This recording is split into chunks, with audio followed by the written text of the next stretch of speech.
see, I don't hear some clients defending them.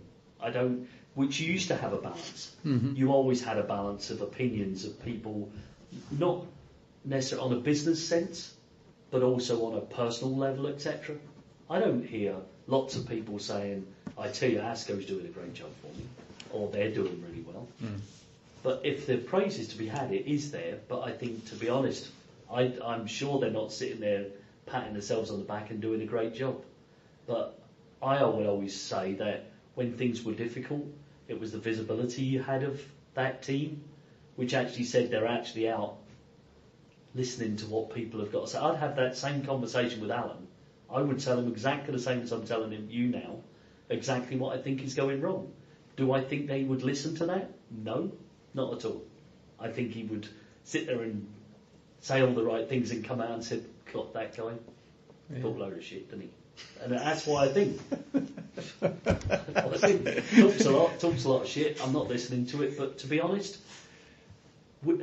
there's a massive positive piece in me about what ASCO have been, what they could be, how they could drive their business forward. There's a deep goodwill towards ASCO out there, and there's many people would like ASCO to do well, but yeah, they're working hard to.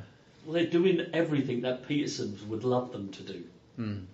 It's you're just destroying yourself. Peterson's don't have to go out there and do it. They're doing everything that they can to damage their own relationships with their own clients. Peterson's don't even have to go out there and make it ugly. Yeah. And you could, because there's only two. But I'm just curious about North Sea. But when Alan Brown said that they were buying North Sea, not the whole of North Sea in Norway, is it? No, just Peterhead. Just the Peterhead. Ultimately, that would give them dominance of Peterhead. Okay. There is no opportunity for anybody to come in. Okay. And I don't want to see it, and I think most operators wouldn't want to see it. We need competition. Yeah. And if they've done that and they've done their work in the agreement, I know they're 90% of the way there. But for me, is that you then have a choice. You're either Aberdeen or you're Peterhead. You've got ASCO or you've got Peterson's. That's never a good thing.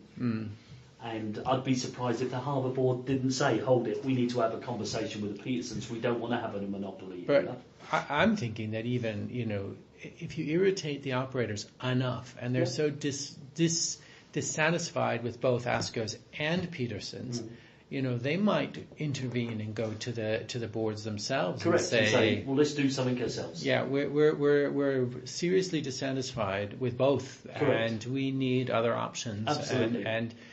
And they have the muscle, power, influence, and voice to be able to do it, especially if they go as like a group of 4 or 5 big-ish ones. I could go, and his son's sitting over there right now. Jim Ratcliffe's son is in this office now.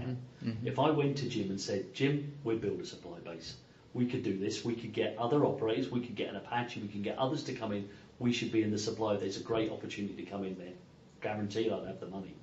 I guarantee the one. He loves getting in. He likes all this different stuff. Yeah. He loves boats. He loves helicopters. Yeah. All He's a that gadget sort of guy. He is a gadget guy. And building his own Range Rover. Oh yeah, that's what happened. He clearly gets into a number of areas. But if we said there's a good opportunity here to do something a little bit different, don't get me wrong. He could be fueling the boats. All the oil coming out of Grangemouth could come up here and load onto the boats. It's not just about the quayside, it's about the other services which INEOS do. So, if you went into that, you could have a very serious conversation about bringing another player in, and it's just an operator player. And then you could use a Terry Allen for a quayside and labour perspective, warehousemanes and everything else. Have a contractor in there who's managing the labour. You could quickly put together quite a credible business model. Easily. And they don't see that at all. They see themselves as all of their actions are about blocking and resisting rather than just running your business well. That's not where the concentration is. No, is it? It isn't. It isn't. It might be. There may be bigger pieces. We recognise, let's be honest, that North Sea is not what North Sea was, and it will never be that again. Yeah. Okay. But it was still the best part of ASCO globally. Whatever it was doing, that was its shining star. It was the cash cow of the business. It enabled them to go off and do greater things elsewhere. And I remember sitting in there and BP saying, oh, you're all sitting out there with all these posh cars in your car park. You're doing well. look how many millions you're making, how much profit you're